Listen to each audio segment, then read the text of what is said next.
Wow. Here it is. Number 100. I never would have thought I would have got this far, guys. Thank you so much to each and every one of you for helping me get to 100 videos. I started this channel last Thanksgiving, and I mean, it's just grown so much further and faster than anything I could have expected. And thank you so much for all of the questions you sent in. Obviously, I can't read them all, but I think I got some pretty good ones here. Some pretty darn good ones. For those of you who are first time seeing me, my name is Duane. I retired back in August of 2021 with just around $500,000, and this channel is about retiring on moderate income. If you like the sound of that, think about subscribing, and if you like the video, please like it. Sorry, I know that's a little early to throw that out, but I got a lot of questions to get through. So here we go, guys. No holds barred. Number 1. Was there a specific reason that made you retire? A tipping point. This is from Chris. Chris, yes, there definitely was. I got laid off from the music industry back in 2010. Greatest job I ever had. 20 years. After that, there were a series of jobs I had over the next 11 years until I retired. I had 3 different jobs.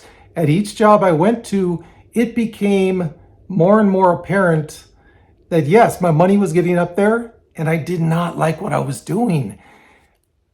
Little caveat though, when you work in the entertainment industry, it spoils you. It spoils you for normal jobs, which are like 95% of the jobs in the world, right? So yes, I was spoiled, but also the jobs I was doing, it was just nothing to it. It just didn't excite me. Music excited me. Music is an emotional product. You know, you put it on when you're happy, sad. I was working, inventory for how much cereal should we stock at Unified Grocers. So yeah, it was a series of jobs that finally did it to me. But the tipping point, I'd say, was after job 2, around 2018, where I decided I got to get out of here. So there you go. Great question.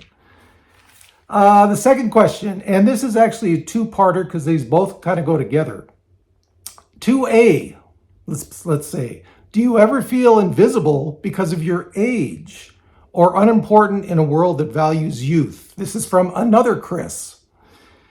2B, what don't you like about retirement? This is from Cynthia. Starting early this morning, my morning vodka, man, it's getting scratchy.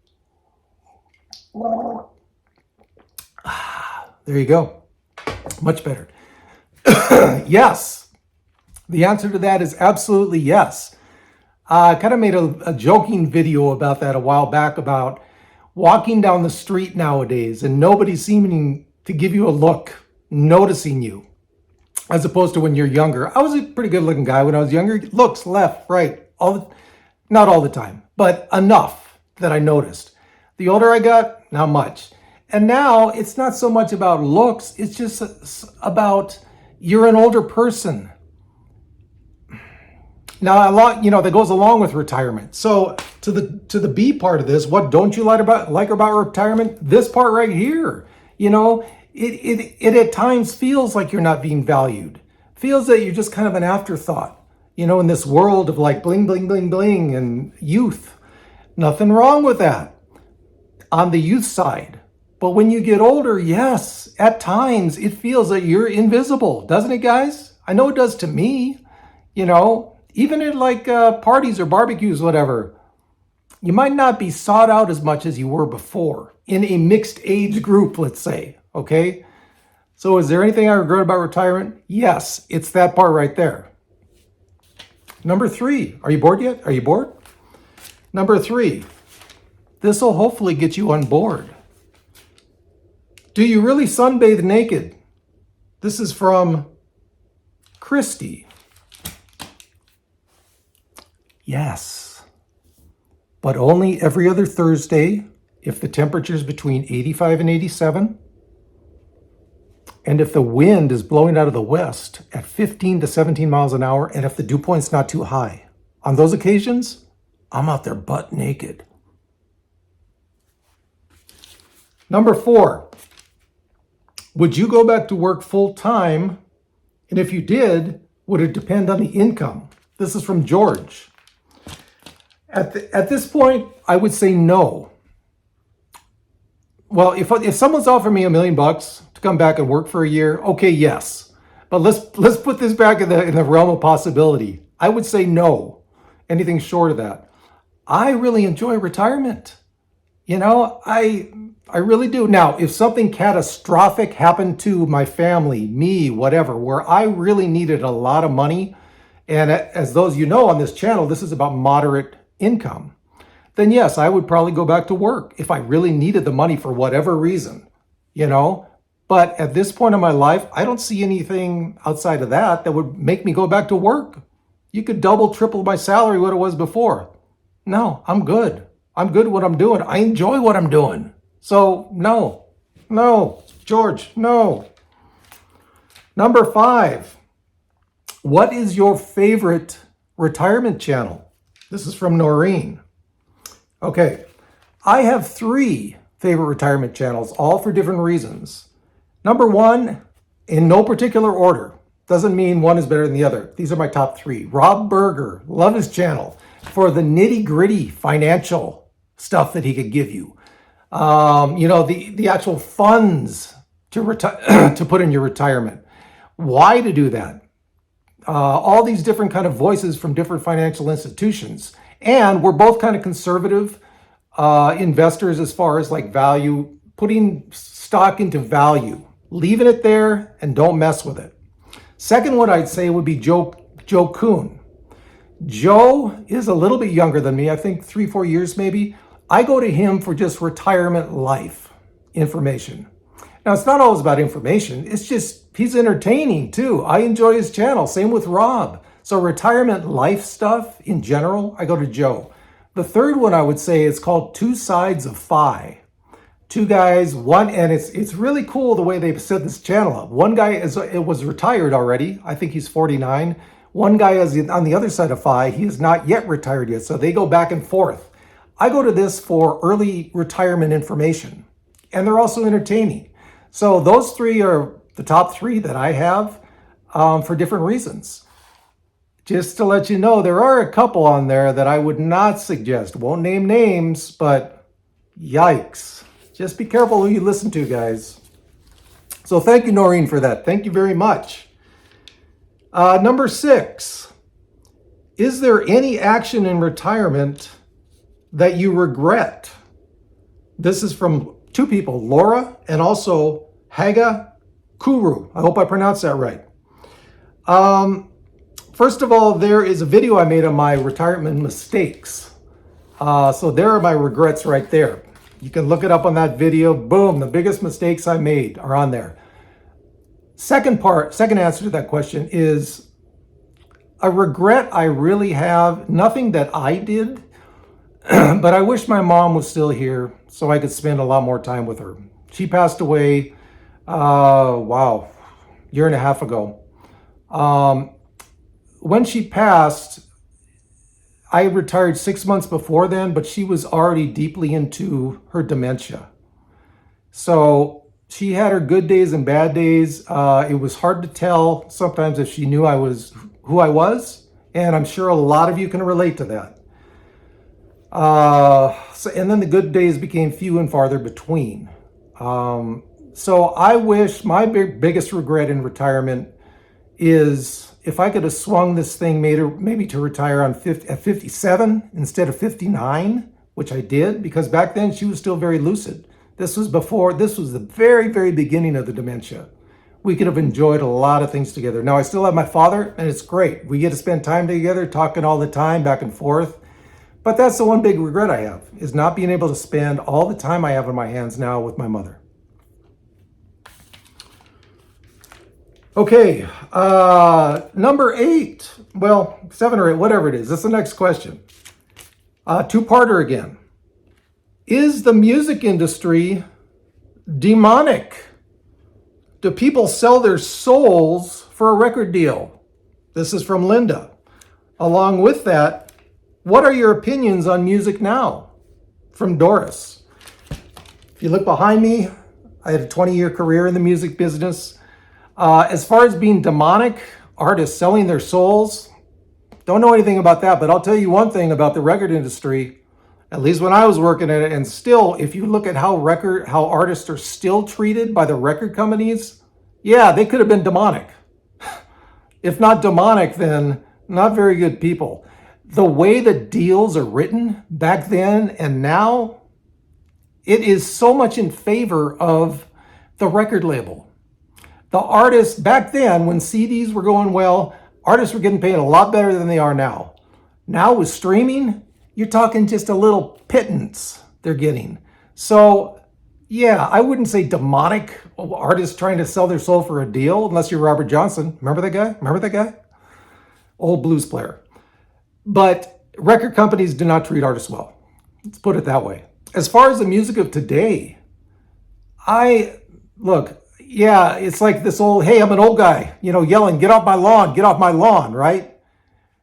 There's no soul in it to me. Everything is auto-tuned. Most of the music, you don't really have too many key changes in it. It's just all very generic. There's a lot of songs, it's just single songs as opposed to albums that people are putting out. So a single song, how can you really know anything from an artist through that? Back instead of when we used to have albums, you would have 10, 12, 8 songs on an album. You could really dig into it, right? And back then there was so much variety. I read this one thing, 1975 Billboard Top 10. There was Linda Ronstadt in there. There was, I think it was Kool and the Gang, Doobie Brothers, some country artists. Frankie Valli was in it. It was music. There was just so much variety. I just don't see that today. I mean, I can't tell you the last new artist. Well, this is going back a while, 21 Pilots. I love that group, but that's been a while. New ones? Couldn't tell you, man. I just don't listen to it that much. Hey, old guy shouting on his lawn. Okay, send those comments in, but that's the way I feel. What are the reasons you stayed in California? This is from Bob. Bob, kind of loud in here. Bob. The main reason for me, Bob, is I lived in Los Angeles for 30 years before I retired, and I absolutely love that city. Great weather, so much to do in one day. In half a day, you can be skiing up in the San Bernardino Mountains, come down to the beach at Manhattan Beach and lay in the sand. You can go to the opera. So much culture in Los Angeles.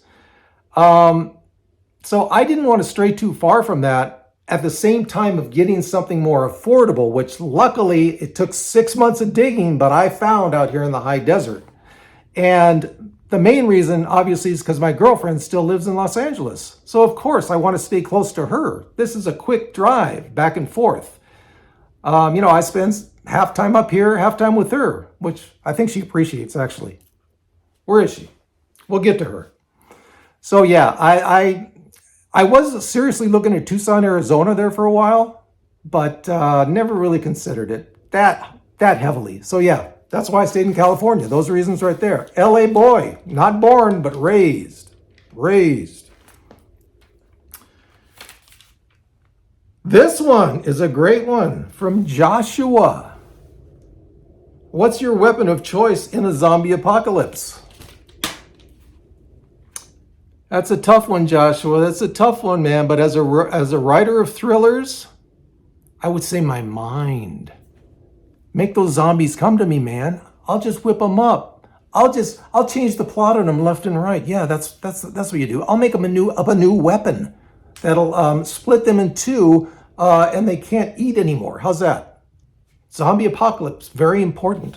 Got to keep those things in mind. And also, I'm up here in the high desert, man. No one's out here. I can dig underground anytime I want and escape from them. There you go. This question goes along with that. What's up with your books? Dude, what's up with your books? You mention them once in a while. What's going on? Okay, my books, I am down to my last agent waiting for them to tell me, no, we don't want you. I've tried to go the traditional publishing route. I've sent it out to probably about 20 agents. I've either got no response or no's from all but one. I'm giving it a couple more months. After that, I'm going back to self-publishing. Put those puppies on there, and hopefully some of you might enjoy them. I'm chomping at the bit. But this last one, this last agent is the one I really wanted. So I want to give her enough time to give me the definite no, or I'll keep bugging her until she finally tells me no. Or what if she tells me yes? Ooh. Okay. We're getting to the end, guys. So many good questions. Thank you so much. How did you determine your estimated life expectancy? This is from Lynette. Two ways that I went about that, Lynette.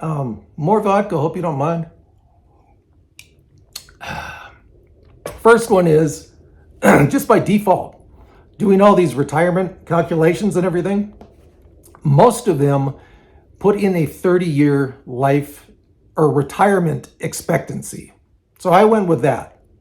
The reason I did that is because even though I retired at 59, this would put me out to 89. Number one, so far, I don't have any major health issues. Don't take any medications at 60, so I'm thinking doing pretty good. Second one is, my mother lived until 91. My father's still going strong at, I think it's 85 or 86. I'm thinking 30 years might do it for me. So what does that put me at? 89, 90, 91, somewhere in there. I don't think I'll outlive my mom. She lived much healthier than I did. So let's give it to the late 80s. I'm pretty confident I can get to there. That's how I did it.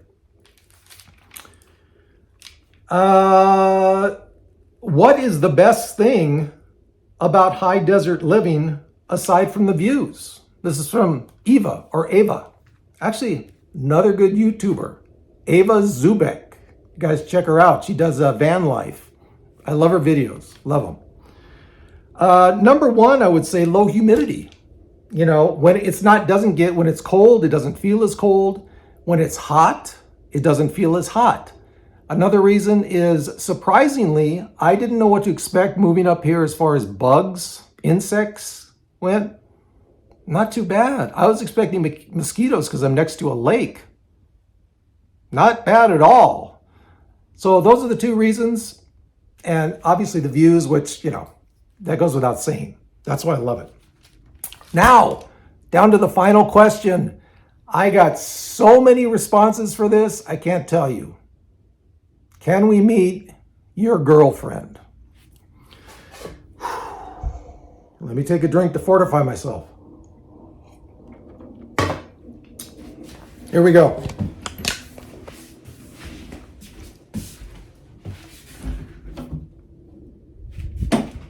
Honey, we're coming.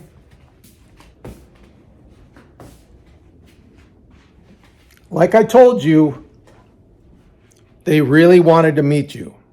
Okay? Now, we've talked about this over and over again. Will you allow that? Sorry, guys. Still too shy. I'm working on it.